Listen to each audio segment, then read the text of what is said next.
Hello students, continuing our lecture on conservation of plants and animals. We have studied deforestation and its causes. Now today we'll start with 5.2 consequences of deforestation. Paheli and Bojo recalled the consequences of deforestation. पहेली और बोजो ने याद किया कि पेड़ कटने से क्या क्या कारण चीज़ें होती हैं. They remembered that the deforestation increases the temperature and pollution level on the earth. उन्होंने याद किया कि पेड़ों के कटने से तापमान बढ़ता है और पोल्यूशन है, पर्यावरण को नुकसान होता है और धरती पे. It increases the level of carbon dioxide in the atmosphere. इससे कार्बन डाइऑक्साइड का स्तर है एटमॉस्फेयर में वो भी बढ़ता है. Ground water level also gets lowered. ज़मीन में जो पानी का स्तर है वो भी नीचे हो जाता है. They know that deforestation disturbs the balance in the nature. Deforestation से जो प्रकृति में बैलेंस है वो डिस्टर्ब होता है. They were told by professor Ahmad that if cutting of trees continues rainfall and fertility of soil will decrease. Okay, professor Ahmad ने उन्हें बताया कि पेड़ों के कटने से लगातार पानी के बरसने में और जो ज़मीन की फर्टिलिटी है, उपजाऊपन है, वो कम हो जाता है. Moreover there will be increase chances of natural calamities such as floods and drought. और साथ ही साथ प्राकृतिक आपदाएं जैसे फ्लड्स का आना, यानी कि आपके पानी खूब अधिक मात्रा में बहेगा तो बाढ़ आ जाएगी, और ड्रॉट्स और सूखे की संभावनाएं बढ़ जाती हैं. Recall that the plants need carbon dioxide for photosynthesis. याद कीजिए कि पेड़ों को कार्बन डाइऑक्साइड की ज़रूरत होती है अपना फोटोसिंथेसिस से. एक प्रोसेस है जिससे वो अपना भोजन बनाते हैं. fewer trees would mean that less carbon dioxide will be used up, resulting in its increased amount in the atmosphere. अगर क्या कहते हैं जो है कार्बन डाइऑक्साइड की मात्रा है वो पेड़ कम होंगे तो कम मात्रा में कार्बन डाइऑक्साइड पेड़ों द्वारा ली जाएगी, तो कार्बन डाइऑक्साइड की मात्रा प्रकृति में बढ़ जाएगी. This will lead to global warming as carbon dioxide traps the heat rays reflected by the earth. इससे क्या होगा, ग्लोबल वार्मिंग होगी, क्योंकि जो कार्बन डाइऑक्साइड है वो धरती के द्वारा जो रेज जो रिफ्लेक्ट की जाती हैं उन्हें कार्बन डाइऑक्साइड ट्रैप करता है. तो इस वजह से प्रकृति के आसपास, जो धरती के आसपास जो तापमान है वो बढ़ जाएगा. This results in increase on the earth's, disturbs the water cycle and may reduce rainfall. This could cause droughts also.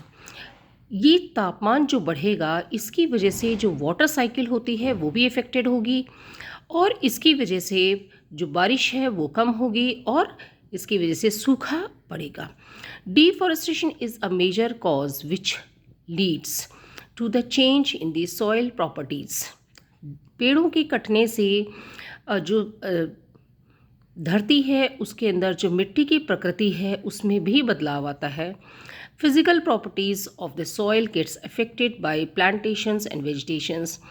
मिट्टी की प्रकृति है उसमें पेड़ों के लगने से बहुत ज़्यादा असर होता है. Few trees results in more soil erosion. अगर पेड़ कम होंगे तो सॉइल इरोजन जो है वो बढ़ जाएगा. Removal of the top layer of the soil exposes the lower hard and rocky layers. जैसे मिट्टी के सबसे ऊपर की जो सतह होती है वो सबसे ज़्यादा उपजाऊ होती है, और अगर वो सतह हट जाती है और नीचे की जो सतह है जिसमें हार्ड और पथरीली ज़मीन होती है वो उपजाऊ नहीं होती है. This soil has lesser humus and is less fertile. ये जो नीचे की ज़मीन है इसमें ह्यूमस कम होती है और ये कम उपजाऊ होती है. Gradually the fertile land gets converted into deserts. और धीरे धीरे ये उपजाऊ ज़मीन है वो डिज़र्ट में कन्वर्ट हो जाती है, यानी कि मरुस्थल में कन्वर्ट हो जाती है. It is called desertification. इसे हम कहते हैं डेजर्टिफिकेशन, यानी कि मरुस्थल का बनना। Deforestation can lead to a decrease in the water holding capacity of the soil. पेड़ों के कटने से पानी को रोकने की क्षमता मिट्टी की कम हो जाती है। The movement of water from the soil surface into the ground, infiltration rate is reduced। जो पानी जमीन में सोखा जाता है वो भी कम हो जाता है। सो देयर आर फ्लड्स, और इसकी वजह से बाढ़ आती है, क्योंकि एक तो पानी की होल्डिंग कैपेसिटी कम हो जाती है क्योंकि पेड़ कम हैं, दूसरा जो पानी है वो जो ज़मीन में जाना चाहिए वो भी कम जाता है, तो इससे बाढ़ आती है। The other properties of the soil like nutrient content, मिट्टी का न्यूट्रिएंट कंटेंट, उसका texture also changes because of deforestation. पेड़ों के कटने से उसमें भी बदलाव आता है। We have studied in class 7 that we get many products from forest.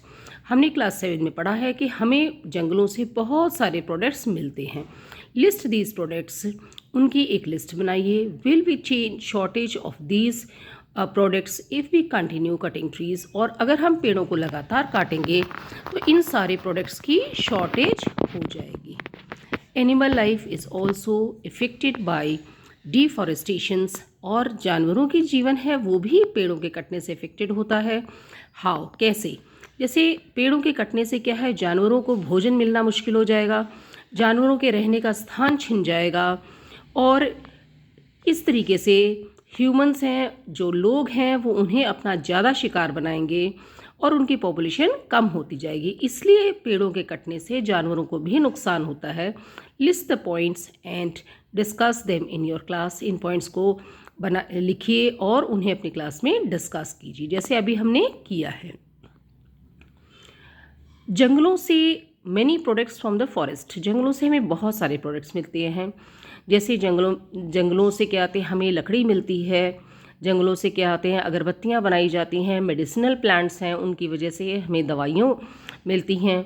इसी तरीके से है गम्स है, रेजिन्स है, वैक्स है, ये सब चीज़ें एक तरीके से प्लांट्स के ऊपर ही निर्भर हैं। रबर हमें क्या आते हैं, जंगलों से ही मिलता है। और पेपर जिस पर हम लिखते हैं वो भी हमें पेड़ों से ही मिलता है। तो इस तरीके से जंगलों को काटे जाने से इन सब चीज़ों में कमी आएगी। 5.3 conservation of forest and wild life. जंगलों और जो जंगली जीवन है उसको बचाना। Having become aware of the effects of deforestations. अब हम कहते पेड़ों के काटे जाने से जो असर होता है उसका हमें पता चल गया है। पहेली एंड बोजो आर वरीड। पहेली और बोजो हैं वो चिंतित हैं। They go to professor Ahmad and ask him how forest and wild life can be saved. वो प्रोफेसर अहमद के पास जाते हैं और पूछते हैं कि जंगलों को और जंगली जीवन को कैसे बचाया जा सकता है। बायोस्फीयर्स। Biosphere is that part of the earth as which living organisms exist or which supports। Biosphere वो पार्ट है धरती का जिसमें जीवित जो प्राणी हैं वो रहते हैं और उन्हें सपोर्ट किया जाता है। द बायोलॉजिकल डाइवर्सिटी और The biodiversity refers to the variety of organism existing on the earth। Biological diversity या बायोडाइवर्सिटी का मतलब है कि कितने तरह प्रकार के प्राणी हैं जो धरती पे रहते हैं। देयर इंटर रिलेशनशिप्स, और उनका आपस में जो है एक रिलेशन है। And their relationship with the environment, और उनका प्रकृति से जो रिलेशनशिप है वो हम इसमें पढ़ते हैं। Professor Ahmed organizes a visit to the Biosphere Reserve for पहेली। प्रोफेसर अहमद ने एक विज़िट है, बायोस्फीयर रिज़र्व है, वो पहेली के लिए शुरू करी। बोजो एंड देयर क्लासमेट्स। पहेली बोजो और उनके क्लासमेट्स के लिए। He selects a place named Pachmarhi biosphere reserve. उन्होंने एक प्लेस सेलेक्ट की जिसे हम कह सकते हैं कि पंचमढ़ी बायोस्फीयर रिजर्व, जिसे उसने सेलेक्ट किया। It knows that the plants and animals found here are similar to those of the upper Himalayan peaks and to those belonging to the lower western Ghats. इसमें जो पेड़ हैं और जो जानवर हैं वो अपर हिमालयन पीक्स में रहते हैं या जो क्या आते हैं वेस्टर्न घाट्स में रहते हैं उसके तरह के हैं. Professor Ahmed believes that the biodiversity found here is unique. Professor Ahmed विश्वास करते हैं कि यहाँ जो बायोडाइवर्सिटी है वो बहुत यूनिक है. He requests Mahadev ji, a forest employ, to guide the children inside the biosphere reserve. वो रिक्वेस्ट करते हैं माधव जी, एक जो फॉरेस्ट एम्प्लॉय है, ताकि वो बच्चों को गाइड कर सके बायोस्फीयर रिजर्व में. ही explains that preserving areas of earth biological importance explains the preserving areas of such biological importance makes them a part of our national heritage. उन्होंने एक्सप्लेन किया कि बायोलॉजिकल इम्पोर्टेंस के इस तरह के एरियाज़ को प्रिजर्व करने से नेशनल हेरिटेज है उसका पार्ट बनते हैं. Madhav ji explains to the children that apart from the personal efforts and efforts of the society, government agencies also take care of the forest and animals. Madhav ji ने एक्सप्लेन किया बच्चों को कि पर्सनल एफ़र्ट, खुद के एफ़र्ट्स, सोसाइटी के एफ़र्ट्स और government के एफ़र्ट्स की वजह से पेड़ों की देखभाल और जानवरों की देखभाल होती है. The government lays down rules, methods and policies to protect and conserve them. Government है वो कानून बनाती है और तरीके बताती है और पॉलिसीज़ बनाती है ताकि इनको कंजर्व किया जा सके. Wild life sanctuaries, national parks, biosphere reserves etcetera are protected areas for conservation in plants and animals present in that area. Wild life sanctuaries, national park और बायोस्फीयर रिजर्व्स हैं, वो प्रोटेक्टेड एरियाज़ हैं जानवरों को और पेड़ों को बचाने के लिए इस एरिया के अंदर. Find out the number of national parks, wild life centuries and biosphere reserves in your district, state and country. आप अपने एरिया में national park, wild life centuries और बायोस्फीयर रिजर्व्स को अपने डिस्ट्रिक्ट, स्टेट और कंट्री में पता करें. Record in table 5.1. उन्हें एक टेबल 5.1 में रिकॉर्ड करें. Show these areas in on outline map of your state and India. उसे जो मैप है इंडिया का और जो उसमें स्टेट्स का मैप है उसमें उसे शो करें. आपको इस तरीके से टेबल बनानी है. Protected area in my district, in state, in country. ये इस तरह से टेबल बनेगी. आप अपने अपने एरिया में की टेबल बनाएं. प्रोटेक्टेड एरियाज़ फॉर कंजर्वेशन, जो एरियाज़ कंजर्वेशन के लिए हैं जैसे नेशनल पार्क हो गए, वाइल्ड लाइफ सेंचुरीज हो गई और बायोस्फीयर रिजर्व्स हो गए.